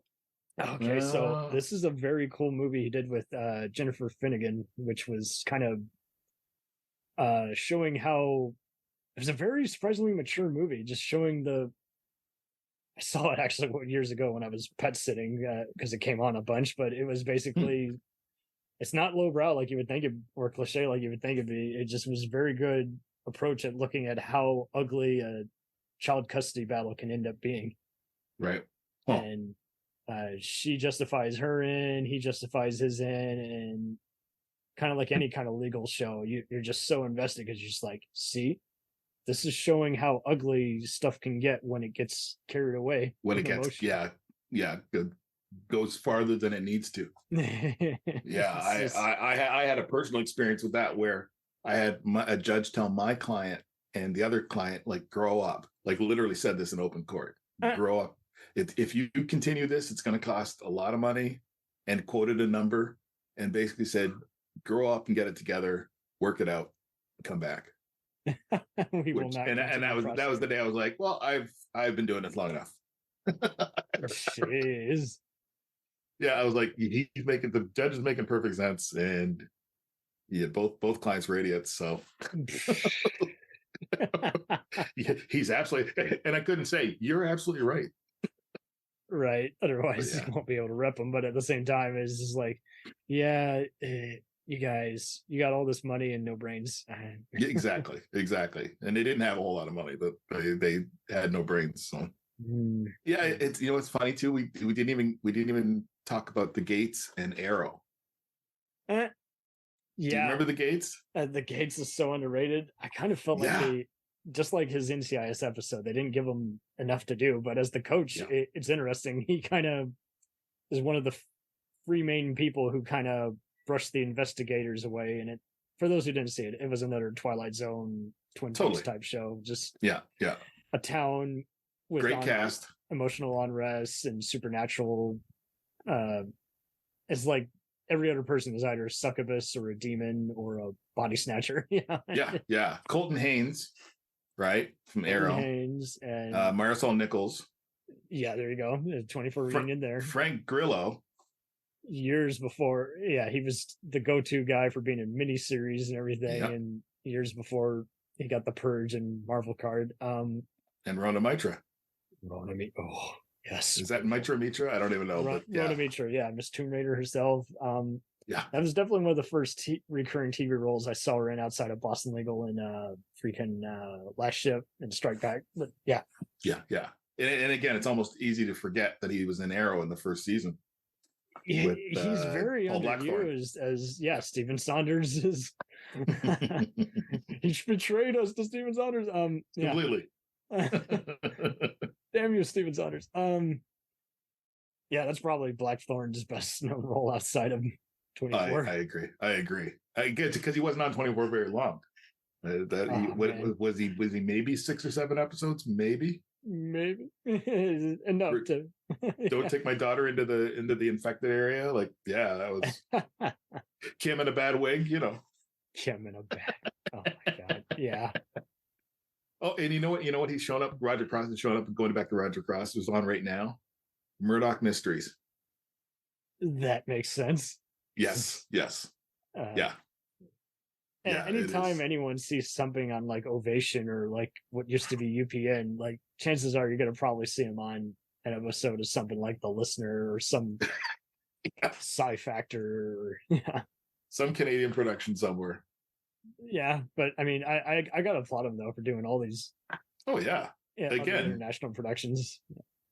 Very, very, pretty versatile. Very underrated. Career he's got. So underrated. Yeah, it makes one. I mean, I applaud him for his recent SVU appearance because I was just like, see, but they're giving him something juicy compared to. Yeah. For the longest time. That was a good episode. That was a really good episode. Oh too. Yeah, playing a pastor who's, just like, oh no, that can't be true. I put it beneath me, and then and then very nearly that righteous indignation, right? He finally takes out the God and Country card because they got nothing to defend him with. Reiko Aylesworth was briefly on SVU, and then she's on a separate Law and Order episode. But other than 24, she's done some guest appearances. She's also on Major Crimes. She's was in Now and Again, a very key episode. Once again, that has Dennis Haysbert, Alien versus Predator. Alien versus Predator, playing the Ripley type gal. She was on Eddie Falco's canceled procedural Tommy.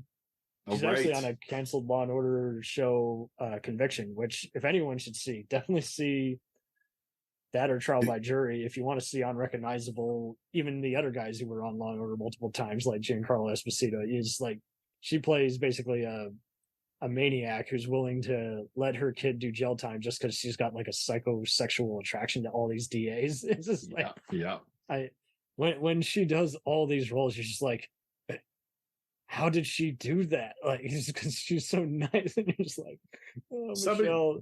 Dick Wolf needs to package all the ones that only got one season. Oh man, he should. Like Law and Order LA, Trial by Jury. Don't wait for ABC to do it. Yeah, just do the Dick Wolf channel. Yeah, there needs to be a Dick Wolf channel somewhere. Oh man, I wouldn't leave the house if there was, to be honest. So maybe that's not a great idea. You would be hooked, even people who don't like Law and Order love Law and Order, because it is it is like 24. Just the gavel is almost their ticking clock. You're like, whoa, what just happened? Absolutely. I know Reiko was also on The Good Doctor. I haven't seen that show. I think you said you've seen it. I have not seen The Good Doctor. Okay. No. She's on Revolution though. She is on Revolution. Yes. Well, Revolution. Everybody was on Revolution. Many 24 guys like Colin Fior and Glenn Morshower. I recommend the Dead Zone episode she's in, because she actually gets to play a woman in danger who becomes Johnny's like girlfriend on the run. It's a very noirish kind of tribute episode, and she did this psycho thriller called The Killing Floor. Okay. Yep. Which was another just interesting. Just that's in the 2000s.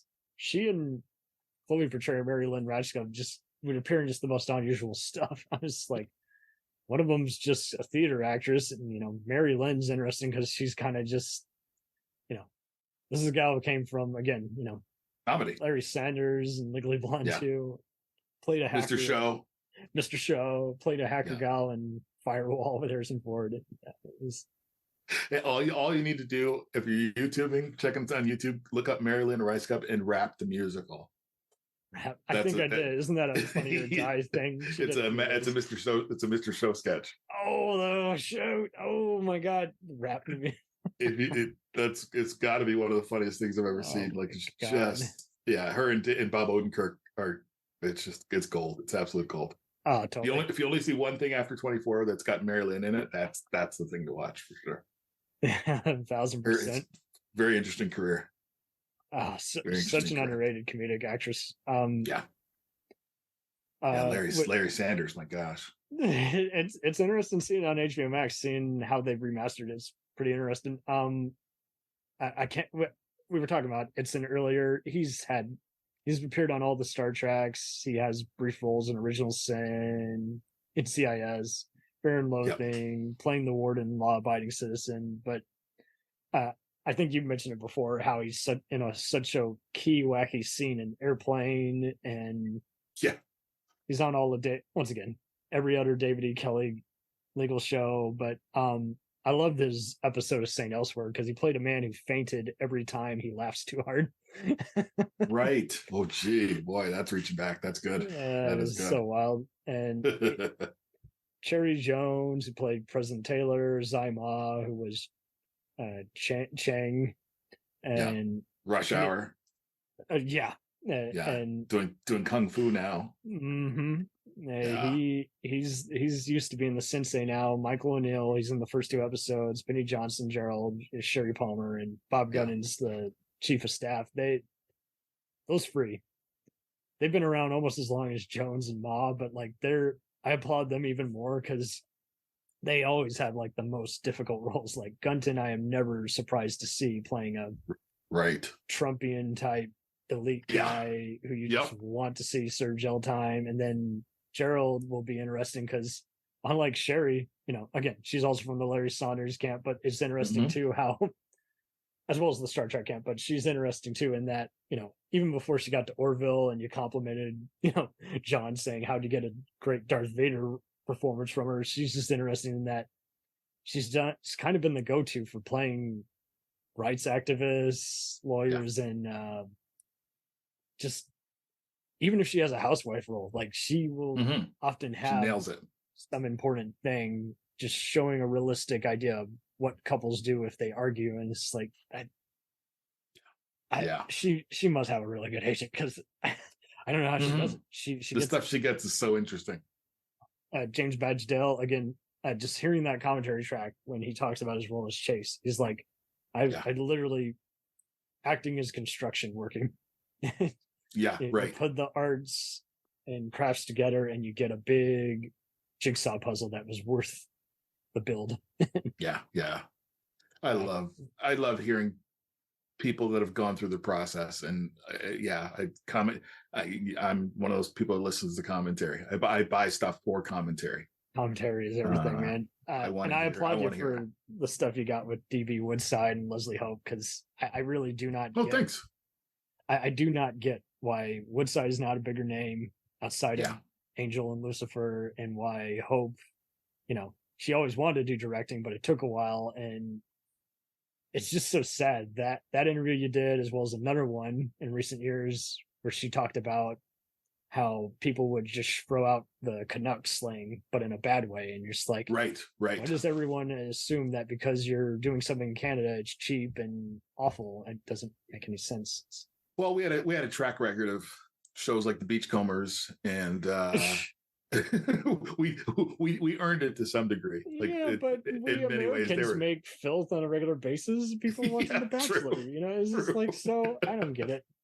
I think SCTV saved us in many ways. I think even though that, especially early, if you watch any early SCTV shows, it was shot in like a warehouse. It was just bad, but it was good writing. Like, it was, what they were doing was very clever. Oh yeah, many of the sketch shows that then they you go didn't Kids have in the enough. Hall.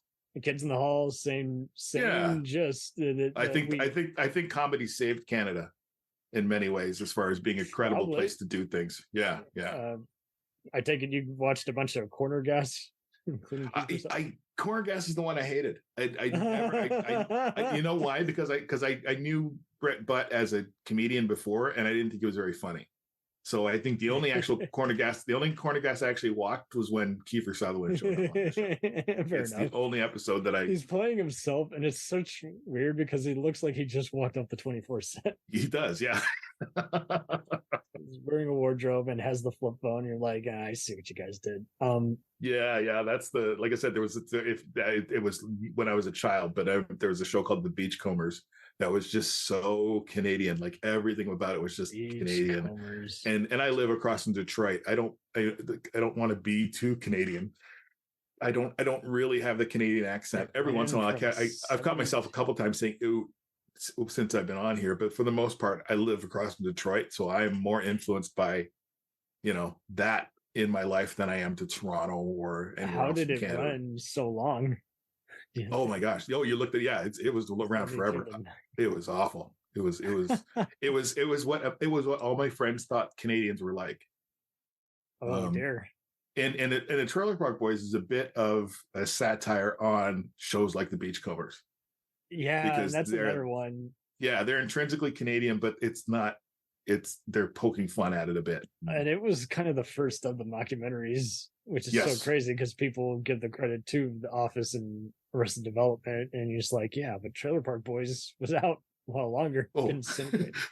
Trailer Park Boys were doing it for like $100 a show, like, and probably a case of beer and a pack of smokes in the first couple of years. That was probably the budget. Did it for free. Yeah. I don't even before iPhones. Before iPhones, I don't even know why they did away with the low budget folks, since that was kind of part of the joke. But yeah. It's but like I said, that was the spoof on the Canadianness of it. Without they didn't think they were funny. Like, those characters do not think they're funny, and that's what makes that show funny. Well, and I got to tell you, they came to my town. Ricky and Julian came to town, right? And the only reason I say Ricky and Julian came to town is that I never met Rob and the other guy. I never met while they were in character. Yeah, I never met the real people. The entire time they were here, and I hung out all day, they were in character. Julian had a drink in his hand from the time he got there to the time he left. He always had his that glass in his the glass in his hand. Wow. The entire time, and it was like, man, he's totally committed to this. And so I never met Rob Wells. I met Ricky and Julian, which was awesome. I'm sure there's so many stories. Oh yeah, yeah. They were really nice guys. Even though they were in character, they were really nice about it. They took pictures with everybody. They were there to be there. Like they were there making an appearance. I had mutual friends, but man, they they made me. They were the kind of show that made me proud to be a Canadian. And really, they shouldn't, because that show is, you know, not. It's just they're just terrible. Which leads me to my recent obsession with It's Always Sunny, because I had never watched that show until about 2 years ago. It took Not a even. while on syndication for me to get into it because I would see parts of it, and then Yeah. I figured it was only going to last a few years, and it was like, no, it kept going because it was so, like you say, low budget, like many of these Yeah. mockumentary shows. They weren't connected to anybody. They didn't have anybody pushing. They just started filming. And I got to Right. applaud a lot of these guys for being on all these types of productions, because they were coming in at a very rough time, like near the end of the late 90s. Yeah. Yeah. And now there's this thing called DVD, and now both broadcasts and the movie channels are trying to be edgy, and they're trying to do all kinds of shows. And unfortunately, a good chunk of them is like they would get just about every other tough guys show on network TV that would last a season. So then they had to start all over again. And Yeah. Yeah. obviously, we know a bunch of these guys from other movies and shows, so I can't name them all, but I'll name most of them. Christina Chang is this. You know her as the ECC, I think. Not the ECC. The main medical gal who's in season 3 and 7. Oh, okay. Yes. Yes. Yeah. Okay. And Vaguely. Yeah. yeah, I mean, so she was telling us about COVID type viruses years before COVID was a thing. So, but Okay. Yeah. she, Nina Myers herself, Sarah Clark, Zonda Berkeley, Jeffrey Nordland, Annie Wersching, rest in peace, Sarah Winter, Jeff Pearson, who you mentioned earlier, Carlo Rota, Morris, Laura Harris, the evil sister in season 2. Oh man, Laura Harris is one of my favorites. Totally. Yeah. Eric Balfour, as Milo, Ryan Cutrona, another one of the Joint Chief guys, Renee Sofer, Jack's in-law, who we had an affair with, Paul McCrane, Jack's evil brother. Yeah. Evan Ellingston, who, if I'm not mistaken, he was Horatio Kane's son, but he plays Jack's nephew in season 6. Hasn't done anything else. Michael Massey, rest in peace. Michael Massey, yeah. I'm so glad you interviewed Karina Aryavi, Glenn Morshower, and once again, the rest of the unit guys, Audrey Mary Anderson, Max Martini, Demores Barnes, Regina Taylor, Michael Irby, Abby Bremmel, and they worked on everything from just Dead Zone to Sci Factor to Star Trek type stuff to movies like Heat and Terminator 2, and almost all of them were on West Wing at one point. And sometimes it wouldn't even be playing a government person. Sometimes it'd be just like a campaign manager or just a person who they're visiting in town, getting a gist of the statistics, and they would just still the show because you're like, whoa, how did you put on that political persona, that accent for what's just 5 minutes? In fact, I meant to mention that actually is one of my favorite Morrison roles, even though he's kind of coasting through that one. Just the way he walks into that scene, I was like, you know what? He could have had 5 more episodes. I would have gone for it. Exactly. Yeah. Yeah. Ryan Cutrona, though, he is interesting because it's like, for as far as I know, kind of like Reginald Vell Johnson created his own sitcom dad police cop universe. He might as well have been the Joint Chief guy in every other movie because that's all I would see him in. And I was just like, I would see him get roasted by the president, on either show. Like David Palmer or Taylor would argue with him and say, it's a terrible idea. And same thing on West Wing, for whatever reason, they'd be like, duly noted. It's like, man, so is this the guy who is your internet punching bag?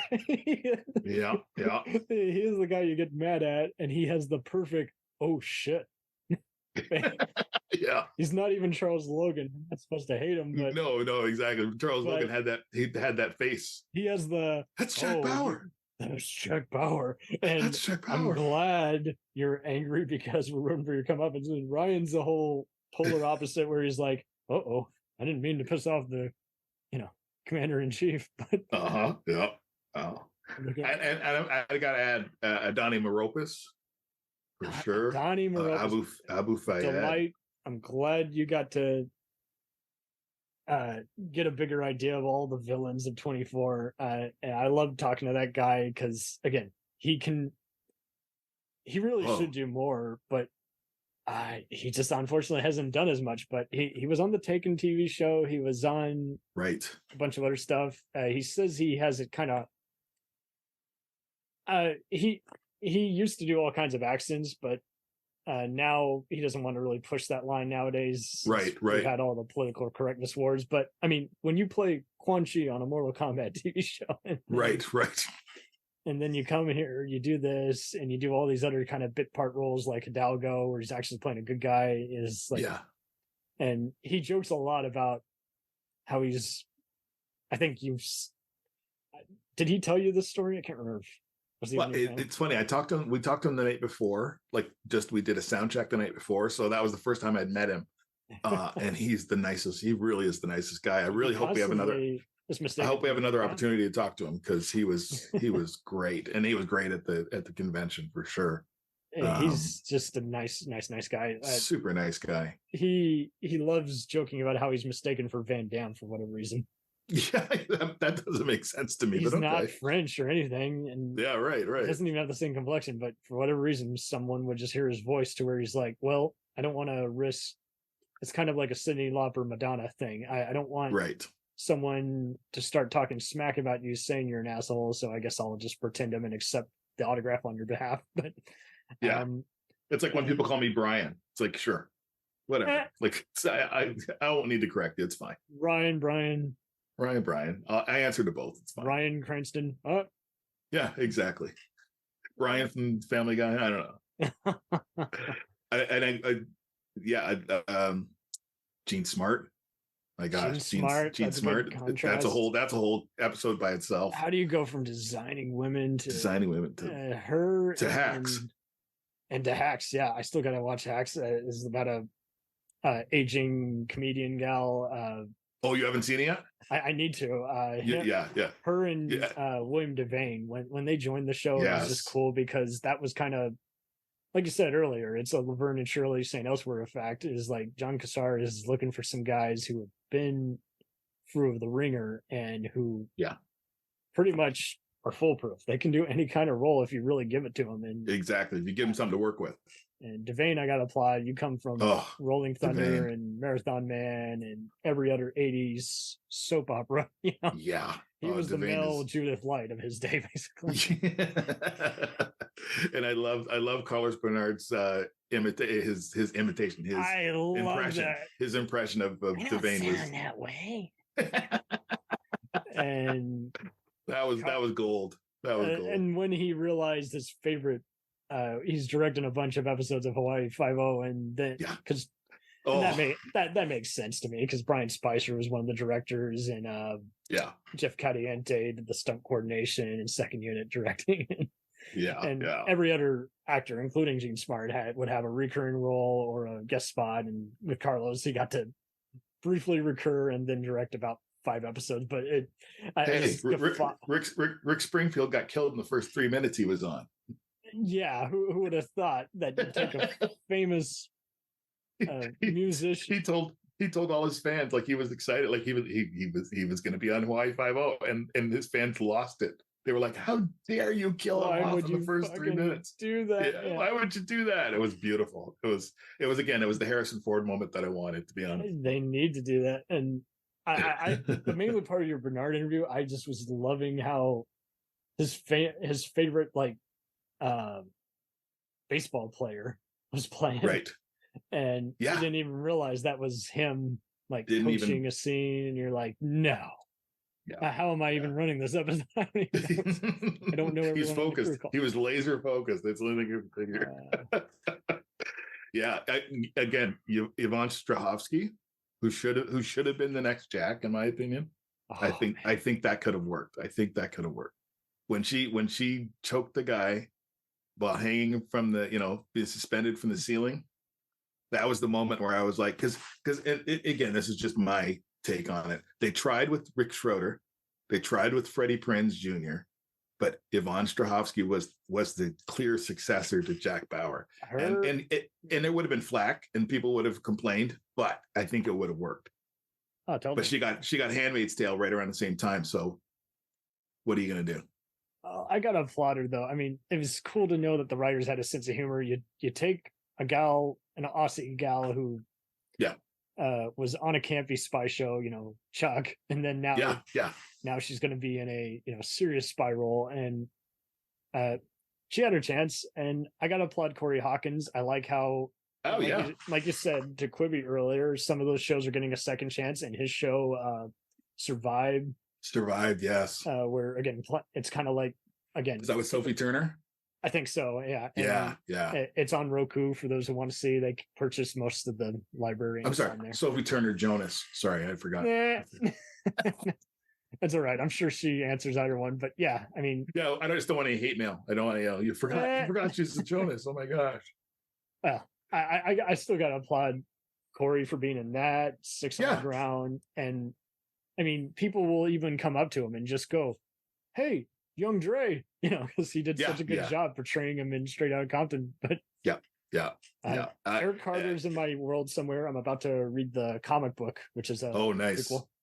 Oh, I just now found out. I thought I was caught up on all the books. I didn't realize there was a comic book prequel to both Live Another Day and Legacy. Right. I only knew about the the brief shorts that were on the internet. And Blu-ray. I didn't realize that they did all this other in-movie advertising to where it's like, how did I miss this? If I missed it, probably other people did.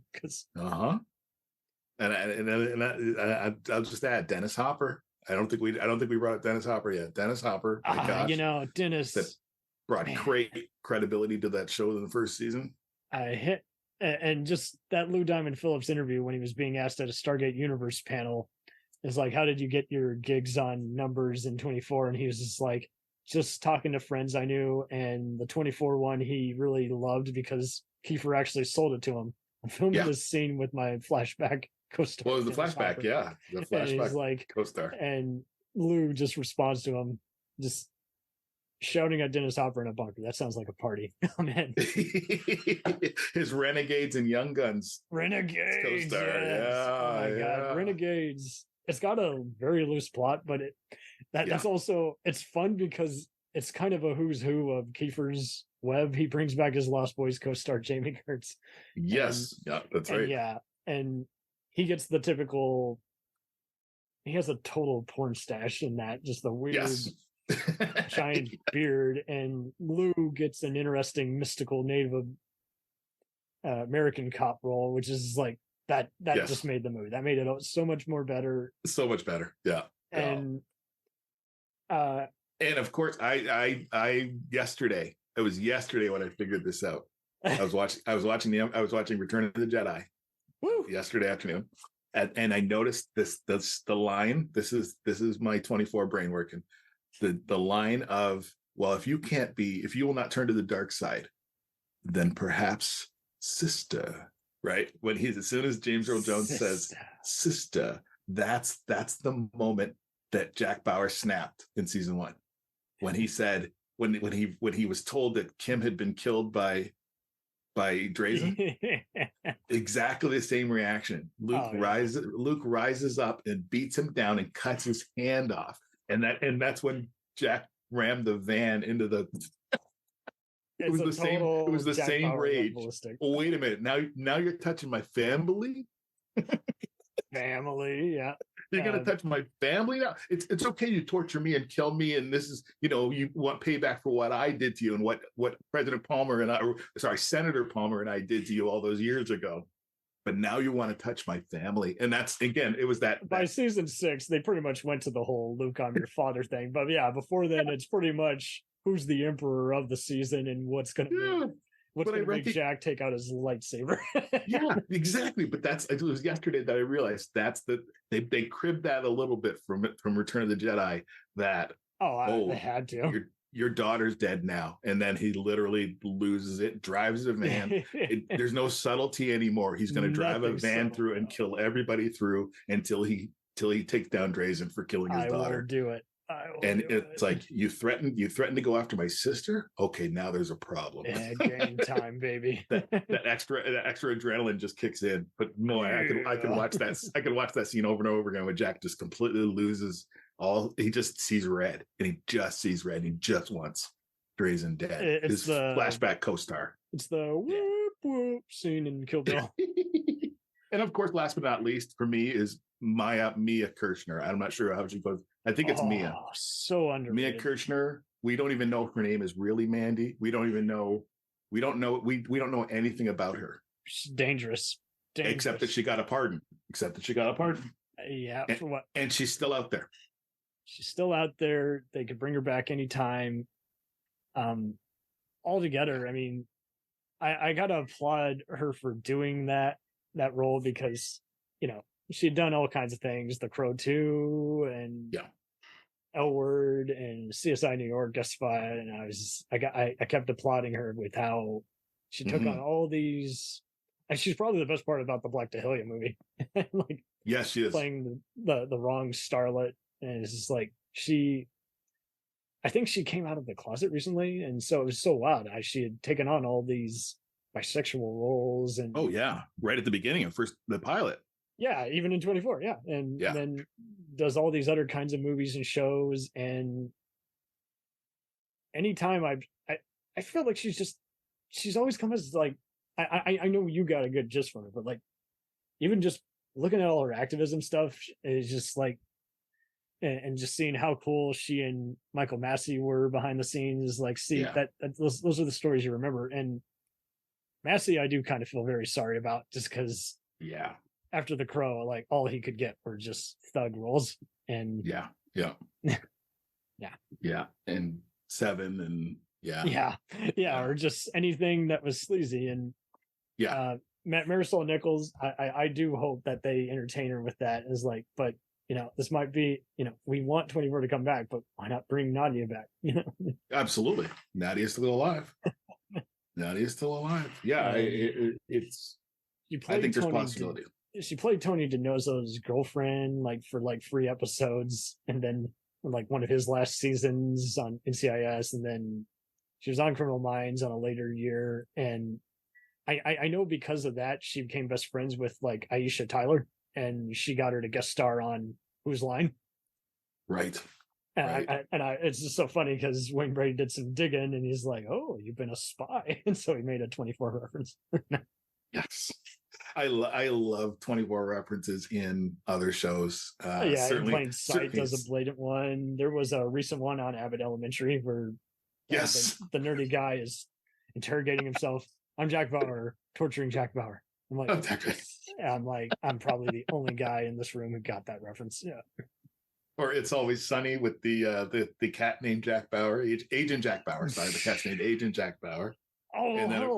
Why didn't I bring up Mary Lynn's role on that, where she's playing the perverted cousin who likes to Gail the Snail?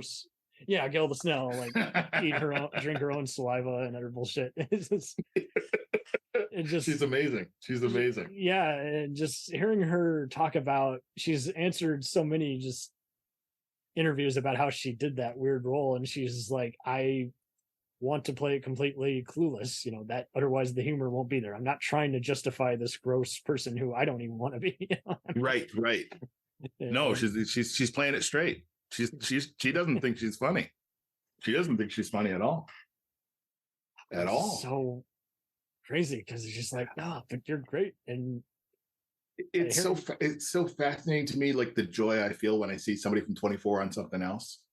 And let alone seeing them be funny, and you're like, I know he was being the serious guy.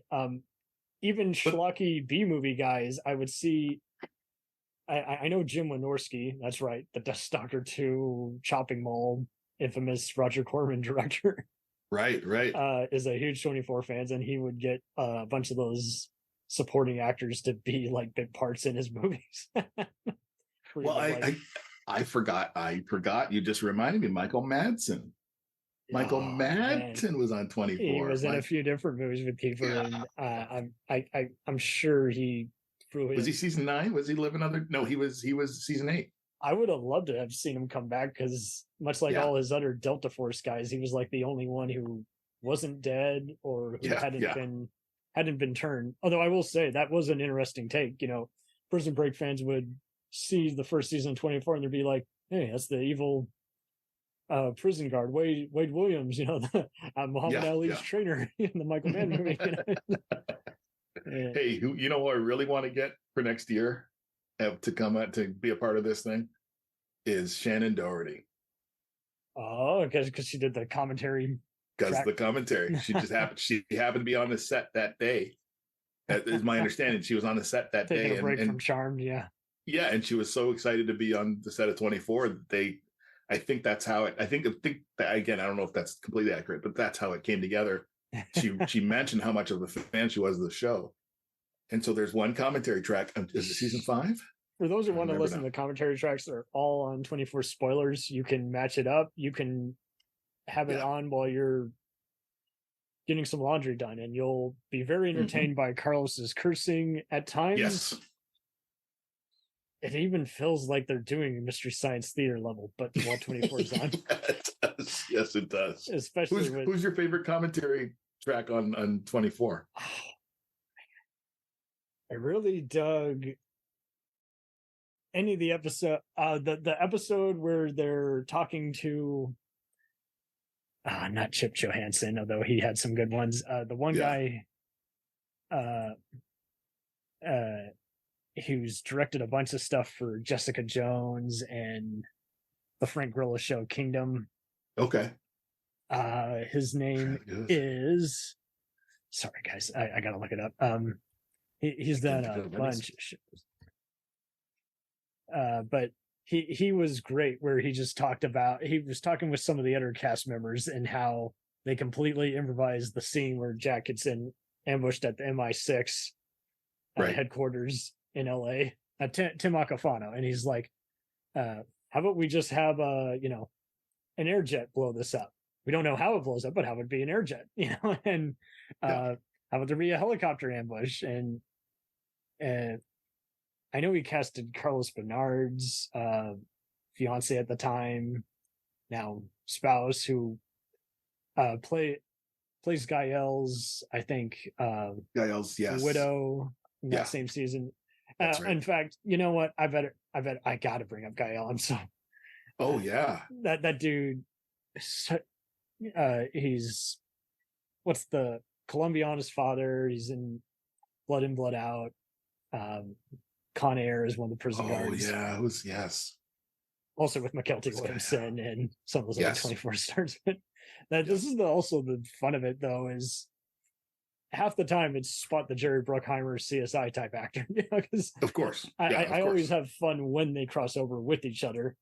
It's in fact the guy who's the narc who captures Kim, he was briefly on Sons of Anarchy and Justified a few different times, playing some. I think I can't remember which one. I know. No, I take it back. I think on Justified, he's a pure redneck, scumbag. But right, I think on Sons, I think he's either a weapons dealer or a narc, and I can't remember which one. But it's just so much fun because much like it is spot the, Deadwood, actors, spot the X-Files actors, spot the, Saturday Night Live persona on Law and Order. It is fun spotting 24 actors together, because I know Reiko Aylesworth was supposed to get Aisha Tyler's role, and she ended up getting it instead. But at the same, I think without 24 and her stand-up, I don't think Aisha would have a similar career as Mary Lynn. I don't think she would have gotten the 13 series or Criminal Minds or even Whose Line. It's just, and I think my father and I were just talking about actors who we just love, just because they just feel so personable. And I think it's just, Aisha is just the quintessential, absolutely, tomboy.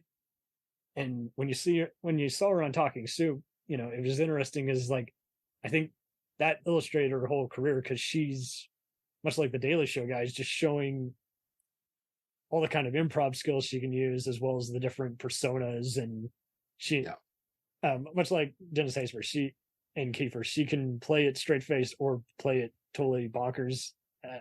She's straight faced in Balls of Fury. Yeah, absolutely, absolutely. And I would include in that same conversation Katie Sackhoff. Yes, for sure. Longmire is a perfect spot. The 24 Longmire's justified perfect. Sons of Anarchy, but she shows up on Workaholics. Yeah, and like the Star Trek guys, it was just always so hysterical seeing her play herself on various sitcoms, and she'd be making fun of, this is what fanboys, how they respond to me. But yeah, she was perfect with the whole cast of Longmire, and especially in the scene she had with Lou Diamond Phillips, because she's working with a veteran, and right. It's so crazy how she would have technically gotten the Kim Bauer role had she. Yes, yeah. But which is funny because two of my favorite interviews were the ones we had with Katie Sackhoff and with Elisha. It was just fun, and Kassar was a lot of fun. Oh, Kassar is always delight, but I would say that I concur. The Sackhoff one is definitely in your top 10. If we got to do a top 10, they're all good. Thank you. If we got to do a top 10, that was just so illuminating having her say, and this is how, I found it was okay to voice some creative freedom versus just let someone know, hey, this is what we're doing. This is how we're not doing this, because her agent had told her, be careful. I don't want them to I don't know how they could, but back in the day, if you voiced your opinion, they would be afraid that, you might be labeled as a diva or opinionated, or it just might not be what they want. And it's a fine line they walk for sure. It's so hard. Yeah. Oh, it gave me so much more respect for. I want the work ethic of the people that I talk to. Like I strive for the work ethic of some of those people, of all of those people, because it's just either constant rejection or constant. Maybe, you're not the right this, you're not the right that. I want to do this, but you want to do that. Yeah, we wanted somebody with dark hair, and you've got blonde hair, or the other way around. Like, it's just so. And I was listening the other day, and I was saying it's accountants and lawyers that are making those decisions. It's not programming. It's not it's not artistic people. It's people that are like, well, people tend to like people that are like this, and you're dealing with that all the time. I did this interview with a good friend of ours, Sarah Booth, and she hasn't been on 24 yet, but she will be. She was on Three Pines just recently with Alfred Molina. And when I listened to her, she was probably the first actor I interviewed, and she said when she leaves the audition, she puts it in a bubble and blows it away. She says, I have no control over it anymore. So if it comes back, great. And if it doesn't, I'm going to go on to the next one. You really she doesn't get super wound up if she messed up. It feels like she messed up an audition. The ones who treat it like a brand live a while longer. They'll be around just as long as, say, the makeup and stunt people. Or Greg Itzin. It doesn't matter if the tone is out of whack. The performances are good, and I think a lot of people are finally getting their head out of their ass and realizing, hey, I don't have to like a movie for the right reasons. Right. And the fans put me where I am. Like having the connection with the fans is having the connection with fans is as important, if not more important, than that you did all great films and all great TV. Like we're all rooting for you. We're all rooting. Most of us are. Hopefully everybody, man. And from a personal standpoint, I'm so glad you're a part of it too. Like the fact that Greg Itzin and Annie Wersching were just showered with respect and love the whole time they were on with us, and that so much so that Greg stayed on the entire day. Like we didn't know then what we know now, right? And I say if we only did it just for that was good enough reason to do it, right? Because when Sarah Winter stopped and she said, Annie, I've never met you, but I'm a big fan of your work. I'm like, come on, seriously? This is awesome. Like, She's another one who I really wish more people knew, because I know, I agree. Other than being blue-haired henchwoman in 6th Day, Yes, Dead Zone, around the same time as 24, and then even Species 2. Right. Sex and the City guest spot. She's on SVU as this once again just a psychologist who's inspired people to kill for her. And it's just like, I know she was on Goliath season 2 and 3, I think. She's making some comebacks. Yeah, I really have respect for those actors as much as I have for somebody who's headlining something. Like, it's kind of nice when you see one of those people then headlining a show for the first time. People who okay, cool, could lead if you gave them a chance. If you gave them, all they need is your confidence. Yeah, exactly. And like I said, if you've been on 24, they know you do good work. It's pretty apparent by this point that there are a lot of people who have loved it.